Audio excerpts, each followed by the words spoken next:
Hello বন্ধুরা, বর্তমান যুগে দাঁড়িয়ে প্রত্যেকটা মেয়েরই কিন্তু লম্বা ঘন এবং মজবুত চুল খুবই পছন্দ। তো এই কারণেই কিন্তু আমরা অনেক সময় পার্লারে গিয়ে গাদা গাদা টাকা খরচ করে বিভিন্ন রকম hair mask, hair spa use করে আমাদের চুলের প্রোটিনের বদলে উল্টো কিন্তু আমাদের চুলটা ক্ষতিই হয়। আর ধীরে ধীরে কি হয়, এর ফলে আমাদের চুলটা কিন্তু পড়তে শুরু করে এবং রাফ হতে শুরু করে।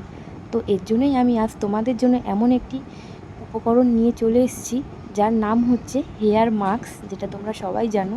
তো এটার জন্য আমার প্রথমেই প্রয়োজন কারি পাতা, পেঁয়াজ, আমলকি, অ্যালোভেরা।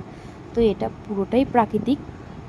তো আমি সবার প্রথমে দেখো একটা মিক্সার গ্রাইন্ডারে নিয়ে নিয়েছি। এটা আমি একটা মিহি পেস্ট করে নেব। ঠিক এইভাবে দেখো পেস্টটি একদম রেডি হয়ে গেছে। আর কারি পাতা, অ্যালোভেরা, আমলকি, পেঁয়াজ এর গুণাগুণ আশা করি তোমাদেরকে আর নতুন করে কিছু বোঝানোর নেই। তোমরা সবাই জানো যে এর 4টে উপকরণ যে রয়েছে এর কী গুণাগুণ রয়েছে।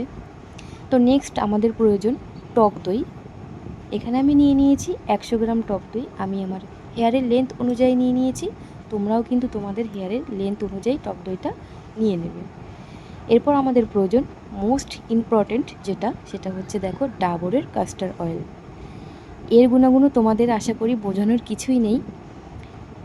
এই ক্যাস্টার অয়েল যে রয়েছে এটা কিন্তু আমাদের হেয়ার বলো, স্কিন বলো, পুরো অল বডির জন্য কিন্তু একটা ম্যাজিক্যাল একটা রেমেডি কাজ করে। তো এবার আমি পুরোটা খুব সুন্দর করে দেখো ফেটিয়ে নিয়েছি চামচ দিয়ে। তোমরাও কিন্তু এটা কিন্তু খুব সুন্দরভাবে ফেটিয়ে নেবে, যেন কোথাও কোনো দানা দানা না হয়ে থাকে। এবার বলি এটা তোমরা কিভাবে ইউজ করবে। এটা তোমরা তোমাদের চুলের ডগা থেকে গোড়া পর্যন্ত ভালোভাবে অ্যাপ্লাই করে নেবে, একদম চুলটা টেনে টেনে। যেভাবে তোমরা hair mask, hair spa use করো সেইভাবে ভালোভাবে লাগিয়ে নেবে। আর এটা তোমাদের কিন্তু সপ্তাহে 1 দিন করে ইউজ করতে হবে। এর ফলে তোমরা কিন্তু এর ফলাফল অবশ্যই বুঝতে পারবে।